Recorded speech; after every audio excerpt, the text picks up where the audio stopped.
اب یہاں پر دنیا میں وہی قومیں کامیاب ہیں جو انسان، کائنات اور زندگی کے بارے میں اپنے بنیادی عقیدے اور اس سے پھوٹنے والے نظام کے مطابق اپنی ترجیحات کرتی ہیں، جیسے امریکہ، برطانیہ، اسرائیل، باقی ملکوں نے کیا ہوا ہے۔ لیکن واحد پاکستان ہے کہ جس کی بنیاد لا الہ الا اللہ محمد رسول اللہ ہے، جو صرف زبان کی حد تک ہے، مسجد کی حد تک ہے، ممبر کی حد تک ہے، واعظ و نصیحت کی حد تک ہے، جو ہے وہ ہمارے عملی نصاب میں، ہماری پریکٹسز میں، نظام میں نظر نہیں آتی۔ کلمے کو صرف شو کیس بنا دیا گیا ہے، قرآن و سنت کو صرف متعین اوقات میں پڑھا جانے لگا ہے۔ اس کا فہم، وہ قرآن کا نظام، وہ سنت کا نظام، وہ سیرت کا نظام، اس کی امپلیمنٹیشن پہ کوئی توجہ نہیں دی گئی، اور ہم مسلمان ہیں اور گھبراتے ہیں اس چیز کو نافذ ہونے میں۔ تو ہماری شرعی ذمہ داری ہے اسلام کو ایک کوڈ آف لائف کے طور پہ نافذ کرنا۔ یہ ہمارے عوام کی بھی اکثریت کی تمنا ہے۔ اسلامی فلاحی ریاست جو مثالی ریاست ہوتی ہے، جو حاکمیت اعلیٰ کے لیے اور اقتدار عوام کے لیے اس اصول کے شرعی اصول پر قائم ہوتی ہے، اور اگر آئین کی کوئی شک اس اصول سے تضاد رکھتی ہو تو اسے حذف کرنا ہمارے اوپر لازم ہو جاتا ہے۔ تو حاکمیت، sovereignty belongs to all mighty Allah, ایک یہ کلیئر ہے، حاکمیت اللہ کی ہے، اور جو حکام ہیں وہ اللہ کے تفویض کردہ اختیارات کے امین ہیں، اور وہ ملک چلائیں گے اکارڈنگ ٹو قرآن اینڈ سنہ، جو اللہ اور رسول نے انہیں اختیارات اور پرنسپل، اصول و ضوابط دیے ہیں اس کے مطابق، جو کہ یہاں نہیں ہوگا۔ اور بنیادی ماخذ قرآن و سنت، پھر اجماع، قیاس، اجتہاد، ٹھیک ہے، یہ شرعی ذرائع ہیں، اور اس میں جید علماء، اسکالرز، اسلامی قوانین کے ماہرین ہیں جو اجتہاد کی اہلیت رکھتے ہیں۔ اس طریقے سے اسلامی ریاست کے لیے یہ وجود اور یہ پروویژنز ناگزیر ہیں۔ اب قومی اور صوبائی اسمبلی کے ممبران اربوں روپے ضائع کرتے ہیں، آپ کو پتہ ہے، ریاست کو بدعنوان اسمبلی ممبرز پر چھوڑنا یہ ڈیفالٹ کی طرف جانا ہے، حماقت ہے، اور تکمیل پاکستان یہ سمجھتی ہے۔ اب سنیں، امت مسلمہ بالعموم اور پاکستان کی عوام بالخصوص پچھلے چند سالوں میں جن حالات اور حوادث سے گزرے ہیں، غزہ دیکھ لیں، سیریا دیکھ لیں، لبنان، عراق، شام، افغانستان، ایون پاکستان میں انسرجنسیز، پراکسیز، اس سب کے پیچھے وہ مفادات ہیں ویسٹرن ایجنٹس کے کہ جو اسلام نافذ نہیں ہونے دیتے۔ جتنی تقسیم ہوگی پولرائزیشن ہوگی، تو اسلامی نظام خلافہ ماڈل اناؤنس ہوگا تو اس میں انکلوسیونس بھی ہے، ڈائیورسٹی ہے، لیکن اس میں پولرائزیشن اور فالٹ لائنز نہیں ہوں گی، ہر کسی کو اس کا حق ملے گا۔ تو تکمیل پاکستان سب کو دعوت دیتی ہے کہ اس سسٹم میں آئیں، اور اب اس کے بنیادی جو خد و خال ہیں وہ میں آپ کے سامنے چیدہ چیدہ رکھوں۔ اسلامی حکومت کی اساس عقیدہ وہ ہوگا، بلیف، اور مسلمانان پاکستان اسلام کے نفاذ کے لیے اپنے نائب یعنی خلیفہ کا انتخاب کریں گے۔ خلیفہ کا انتخاب پبلک کرے گی، میجورٹی ووٹ جس کو ملیں گے، اور خلیفہ کے انتخاب کے لیے اس کا سٹرکچر یہ ہے کہ مرکزی صوبائی مجلس شورا کے انتخاب کے لیے امیدواران کے نام الگ الگ الیکشن کمیشن ہوگا، اس نئے نظام کے تحت جمع کروائے جائیں گے۔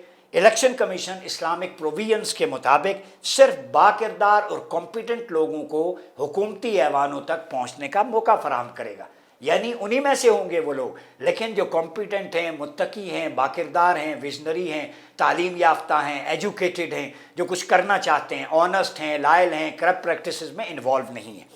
پہلے مرحلے میں مجلس شورا اور دوسرے میں صوبائی مجلس شورا کے لیے اپنے اپنے علاقے میں، ٹیریٹری میں الیکشن ہوگا، اور کامیاب ممبران کو مجالس شورا کا منتخب رکن قرار دیا جائے گا۔ اور مجالس شورا جب جو ہے وہ مجلس شورا کے توثیق کردہ نام جو اسکروٹنی کرے گی، چھلنی لگے گی، جو لوگ کرپٹ پریکٹس میں انوالو نہیں ہیں، ویژنری ہیں، سبجیکٹ اسپیشلسٹ ہیں، ان میں سے براہ راست عوام کی اکثریت رائے حاصل کرنے والے کو امیدوار کو خلیفہ نامزد کیا جائے گا، اور یہ مجلس شورا جو ہے وہ ان کی توثیق کرے گی، چھلنی لگائے گی، جیسے 62-63 کے آرٹیکل میں ہے لیکن نہیں لگی، تو ہم چھلنی لگائیں گے، پیوریفیکیشن کا پروسیس ہوگا جس میں وہ جو ہے وہ لوگ آئیں گے کہ جن کا دامن داغدار نہ ہو، جو کمپیٹنٹ ہوں، جو لائل ہوں، جو امور کو جانتے ہوں، مینٹلی فزیکلی فٹ ہوں۔ پھر سپریم کونسل کے ارکان کی بیعت انعقاد کے بعد خلافت قائم ہو جائے گی، جس کے 21 دن کے بعد بیعت عام کا اہتمام ریاست پر لازم ہوگا۔ نظام حکومت وحدت پر ہوگا، نہ کہ صوبائیت اور مبنی بر وفاق، یہ بڑی امپورٹنٹ چیز ہے، اور مرکزی اور صوبائی مجالس شورا باقاعدہ انتخاب کے ذریعے قائم کی جائیں گی۔ غیر جماعتی بنیادوں پر یہ الیکشن ہوگا، حاصل کردہ ووٹ کی بنیاد پر مجالس شورا میں نمائندگی دی جائے گی۔ مجلس شورا کا کام صرف انتظامی امور میں ریاست کو مشاورت دینے تک محدود ہوگا، ایڈمنسٹریٹو معاملات میں کنسلٹیشن مجلس شورا دے سکتی ہے۔ جن کے بارے میں شریعت میں براہ راست کوئی حکم نہیں ہے، کنٹمپرری ایشوز جو ہیں ان کے بارے میں۔ پھر مجلسی مرکزی شورا کے ممبران کی کل تعداد 266 سے زیادہ نہیں ہوگی۔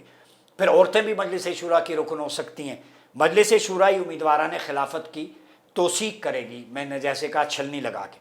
پھر ریاست میں شامل تمام انتظامی اکائیوں کے نمائندے، جس میں 6 مجتہدین تمام مسالک سے، ہر اسکول آف تھاٹ سے، یاد رکھیں، 3 عسکری نمائندے ملٹری فرنٹ سے، اور 10 صوبائی شورا کے نمائندے، قاضی القضاء کے نامزد کردہ عدلیہ کے 2 نمائندے چیف جسٹس کی طرف سے پر مشتمل ایک سپریم کونسل ملک کا اعلیٰ ترین ادارہ ہوگی، سپریم، جو مرکزی مجلس شورا کے بنائے ہوئے قوانین کی توثیق کرے گی۔ یعنی سپریم کونسل جو لیجسلیشن مجلس شورا کرے گی ان کو انڈورس کرے گی، اگر وہ قرآن و سنت سے متصادم نہیں ہے، وہاں مجتہدین ہوں گے، وہاں ملٹری فرنٹ سے لوگ ہوں گے، عدلیہ کے نمائندے ہوں گے، ٹھیک ہے، اور اسی طرح چیف جسٹس کی طرف سے نمائندے، یہ سارے مل کے اس کی اسکروٹنی کریں گے اور پھر اس کی توثیق ہوگی۔ پھر سپریم کونسل میں آزاد کشمیر، گلگت بلتستان سمیت ہر انتظامی اکائی سے ایک نمائندہ، جس کا انتخاب مرکزی مجلس شورا کرے گی، موجود ہوگا۔ پھر پنجاب، سندھ، KPK، بلوچستان، ان کو بھی ایڈمنسٹریٹو بنیادوں پر 2 صوبوں میں تقسیم کر دیا جائے گا۔ اس طرح انتظامی اکائیوں کی تعداد 10 ہو جائے گی۔ اس طرح سپریم کونسل کے کل ممبران کی تعداد 21 ہوگی۔ قرآن، سنت، اجماع صحابہ، قیاس، اجتہاد سے اخذ شدہ جس قانون پر سپریم کونسل میں شامل مجتہدین کا اجماع ہوگا، اس کی پابندی ریاست پر لازم ہوگی اور اس کے باشندوں پر بھی لازم، یہ کونسنسس ہوگا۔ کسی موضوع پر ایک سے زیادہ شرعی اگر رائے ہوتی ہے تو جس شرعی رائے کو امیر اختیار کرے گا وہی قانون کا درجہ ہوگا۔ پھر مرکزی مجلس شورا سے منظور ہونے والے انتظامی قوانین کی توثیق سپریم کونسل کثرت رائے کی بنیاد پر کرے گی۔ پھر خلیفہ بالفعل امیر الجہاد ہوگا، اس کے پاس افواج پاکستان کے دیگر اعلیٰ عہدیداران، تینوں چیفز، قاضی القضاء چیف جسٹس، والیوں یعنی گورنرز، اور ریاستی امور چلانے کے لیے وزراء یا معاونین کی تقرری اور معزولی کا اختیار بھی ہوگا۔ پھر عدلیہ کے ججوں کو ہنگامی بنیادوں پر قوانین شریعہ کی تعلیم حاصل کرنا پڑے گی تاکہ صحیح اور بروقت فیصلے کریں۔ یہاں شریعہ اکیڈمی ہے، دعویٰ اکیڈمی ہے، اس سے ان کو الائن کر کے ہم کورسز کروائیں گے۔ ریاست کے خلاف شکایت کے سدباب کے لیے نئے سرے سے منظم کیا جائے گا۔ پھر محکمہ مظالم ریاست کے خلاف عوامی شکایات کا ازالہ کرے گا، جسے ہم کہتے ہیں قاضی المظالم، اور قاضی المظالم اسلام سے انحراف کی صورت میں خلیفہ کو معزول کرنے کے لیے سپریم کونسل کو سفارشات بھیجے گا، جہاں مجتہدین سارے نمائندے موجود ہیں۔ سپریم کونسل کی جانب سے سفارش کو منظور کیے جانے پر وہ دیکھیں گے، اگر وہ اس کے ایلیگیشن ٹھیک ہیں تو معزول کریں گے، منظور نہ ہونے کی صورت میں خلیفہ منصب پہ برقرار رہے گا۔ یعنی پورا ٹرانسپیرنٹ ایک سٹرکچر ہم نے دیا ہے اپلیکیبل۔ پھر قتل، چوری، زنا بالرضا، بالجبر، قذف، ملاوٹ، شراب نوشی اور عوامی ریاستی امور میں بدعنوانی کی شریک نفاذ اس کا وہ بروقت ہوگا، اور قاضی حسبہ مارکیٹ کے ریٹس بھی طے کرے گا، ان کو دیکھے گا، گراں فروشی تو نہیں ہے جیسے خلفاء کے دور میں ہوتی تھی، اور وہ ایٹ دا سپاٹ فیصلے کرے گا۔ اور پھر قاضی عام جو ہوگا وہ دیوانی فوجداری مقدمات وہ ہینڈل کرے گا۔ پھر ڈسٹرکٹ ایڈمنسٹریشن موجودہ انتظامی ڈانٹہ ختم کر کے صوبوں کے امور کی نگرانی والیوں یعنی گورنرز اور ڈسٹرکٹ ایڈمنسٹریٹرز کے سپرد ہوگی۔ ڈسٹرکٹ ایڈمنسٹریشن ابھی پاکستان میں معطل ہے، اور محکمہ مظالم کے زیر نگران خصوصی کمیشن ملک میں رائج تمام موجودہ قوانین کے اسلام کے تناظر میں جائزہ لے گا، اور تمام موضوعات پر اسلامی قوانین کا اجراء ہوگا۔ جو ان اسلامک جو لیجسلیشن ہوئی ہے اس کو ہم ریموو کریں گے، جو باقی دیگر جتنے بھی امور ہیں ان سے متعلق۔ پھر غیر جماعتی بنیادوں پر بلدیاتی انتخابات کروا کر ترقیاتی امور ان کے حوالے کیے جائیں گے۔ ضلعی ناظمین، اور پھر ہر ضلع سے ضلعی ناظم میں پہلے، دوسرے اور تیسرے نمبر پر آنے والے افراد پر ایک صوبائی مجلس شورا ہوگی جس کا سربراہ اس کے صوبے کا گورنر ہوگا۔ نظام حکومت مرکزیت کا حامل ہوگا اور انتظامی ڈھانچہ غیر مرکزی ہوگا، یعنی اوپر مرکزیت ہے، نیچے ڈیولوشن پلان ہے عوام کو خوشحال رکھنے کے لیے، ویلفیئر، اسلامک ویلفیئر ماڈل ہے۔ صوبوں کے والیوں کا تقرر خلیفہ خود کرے گا، جبکہ عاملین ضلع کا تقرر والی یعنی گورنرز کریں گے۔ کسی سویلین یا انتظامی ادارہ میں کوئی افسر گریڈ 20 سے اوپر ترقی صرف اس صورت میں پائے گا جب متعلقہ شعبے میں تخصیصی تعلیم، سبجیکٹ اسپیشلسٹ ہو اور ایکسپیرینس کا حامل ہو۔ سینئر افسران سے ایک سے دوسرے محکمے میں یہ جو ٹرانسفر کا چکر ہے کرپشن کے لیے، فائدے اٹھانے کے لیے نہیں ہوگا۔ برے گریڈ بی سے اوپر تمام افسر کانٹریکٹ پر ہوں گے اور کارکردگی نہ دکھانے والے برخاست ہوں گے، ٹرمینیٹ ہوں گے۔ ریاست کے تمام افراد برابر ہوں گے، یہ انکلوسیونیس ہے۔ ان کے دین، نسل، جنس یا ادارتی وابستگی بنیاد پر کوئی ڈفرنس نہیں ہوگا۔ یہ میثاق مدینہ سے ہم نے اخذ کیا آپ صلی اللہ علیہ وسلم کے۔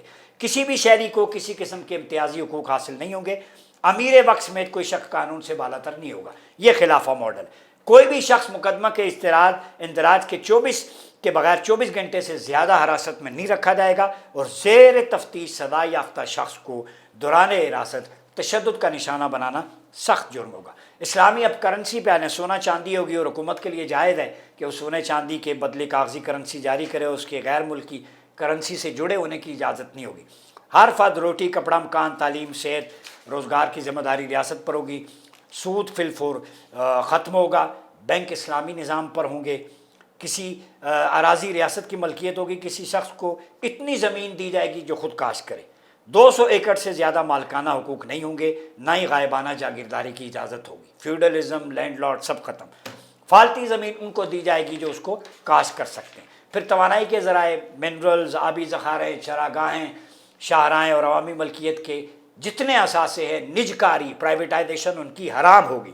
گزشتہ حکومتوں کے کیے گئے تمام معاملات بشمول آئی پی پی، بجلی کے نجی کارخانے جس میں عوامی مفاد نظر انداز کیا گیا، فی الفور منسوخ ہوں گے۔ مسلمانوں سے نقدی، اناج، مویشیوں اور سامان تجارت پر زکوٰۃ لی جائے گی، اور زرعی زمین پر زمین کی قسم کے مطابق خراج وصول کیا جائے گا۔ ٹھیک ہے۔ اب شریعت میں متعین وسائل کے ریاست سے اخراجات پورے نہ ہونے کی صورت میں جو ویل آف صاحب استطاعت لوگ ہیں ان پر براہ راست انکم ٹیکس لگے گا۔ غیر مسلموں سے جزیہ کے علاوہ کوئی مال نہیں لیا جائے گا۔ تمام بالواسطہ ٹیکس ختم کرنے کا اعلان کیا جاتا ہے، یہ ہوگا۔ کوئی یہ ٹیکس آپ کو جو ہے نا ہم وہ نہیں کریں گے۔ ہر بالغ مرد اور عورت پر میٹرک تک پیشہ ورانہ تعلیم، ٹریننگ، سکلفل اور ایجوکیشن یہ مست ہے، چونکہ آج سکل کا دور ہے۔ تعلیم کی بنیاد اسلامی عقیدے پر ہوگی۔ نصاب ایک ہوگا، کسی نصاب کی اور اجازت نہیں ہوگی۔ 15 سال سے بڑے ہر مرد پر 6 ماہ کی ملٹری ٹریننگ لازمی ہوگی۔ عسکری تربیت جو پہلے این سی سی ہوتا تھا اسکول کالجز میں، وہ اب ختم کر دیا ہے۔ عسکری تعلیم، اس ملک کا ہر جوان اب سائبر سولجر بھی بنے اور ملٹری فرنٹ پہ بھی اس ملک کے دفاع کے لیے ویل ایکوپڈ ہو۔ وزادہ بسطۃ فی العلم والجسم، جسم اور علم کے ساتھ اپنے آپ کو قوی کرو۔ صرف عاصم منیر کا کام نہیں ہے یا تینوں مسلح افواج کے سربراہ کا کام بسطۃ فی العلم والجسم، ہر شخص بسطۃ فی العلم والجسم۔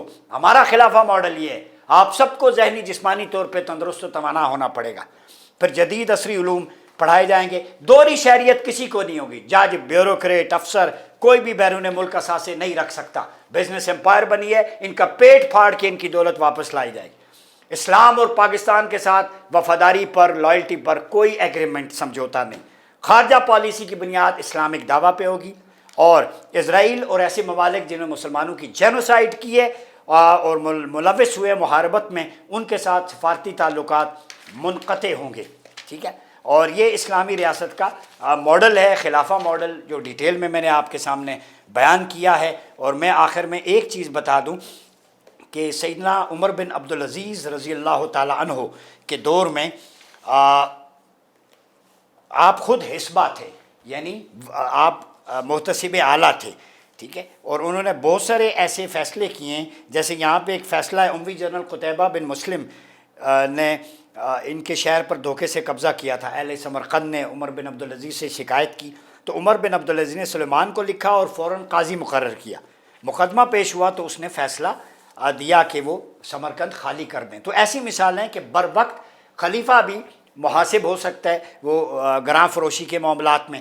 جیسے ایک قبطی عورت نے حضرت عمر بن عبدالعزیز کو لیٹر لکھا، ولی خلیفہ کو، کہ میرے گھر کی دیوار نیچی ہے اور اہل محلہ میری چیزیں چرا کے لے جاتے ہیں۔ آپ نے گورنر مصر کو آرڈر دیا کہ فوراً اپنی نگرانی میں قبطی عورت کے گھر کی دیوار اونچی کرا دو، ریاست کرائے گی، اور مارے مسروقہ برآمد کرو۔ یہ ہے جسٹس، یہ سپیڈی جسٹس ہے جس کی ہم بات کر رہے ہیں۔ اور الحمدللہ تکمیل پاکستان اور چیئرمین تکمیل پاکستان سعد نذیر صاحب، ہم سب نے مل کے یہ پیپر ورک مکمل کر لیا ہے۔ اس کا سٹرکچر، ڈیولوشن پلان، مرکزی نظام ہوگا اور نچلی سطح پر اقتدار منتقل کریں گے ہم۔ عام آدمی کو انصاف دہلیز پہ ملے گا، تو گھبرانے کی ضرورت نہیں ہے۔ ڈائیورس کلچر ہے، انکلوسیونیس ہے۔ جو اسلام اور پاکستان کے وفادار ہیں، جو خوشحالی چاہتے ہیں، انہیں کوئی گھبراہٹ نہیں ہے۔ پسینے ان کو آ رہے ہیں، گھبرا وہ رہے ہیں جو جیل کی سلاخوں کے پیچھے ہیں، گھبرا وہ رہے ہیں جنہوں نے اس ملک کو فساد کا، دنگے کی آماجگاہ بنا دیا تھا۔